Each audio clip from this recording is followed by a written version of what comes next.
In section 1.4, he talked about classifications of matter, which were elements, compounds, mixtures, and solutions. This section, we're going to talk about phases of matter, which is a lot of review of things you've learned in the past. There are three phases of matter that we deal with: solids, liquids, and gases.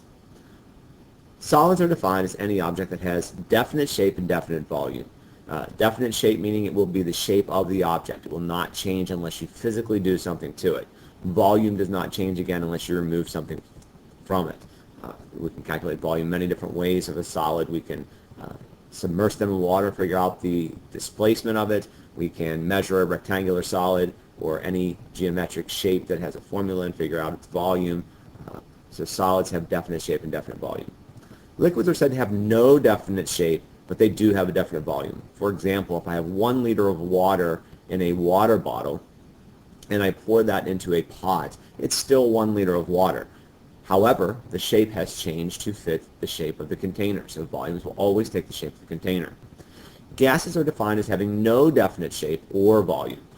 Gases are sort of a little bit unique compared to the other two in that they will also take the shape of the container like a liquid does, but they will expand to fit the container that they are in. So if I have 1 liter of gas and I open it up into a room, the volume of the gas will spread out until it fills the room. So they will fill the container. In terms of motion of the particles and arrangement of the particles, in a solid, the particles are packed close together and their movement can best be described as vibrations. They are moving gently, vibrating back and forth in position, but they are not moving freely.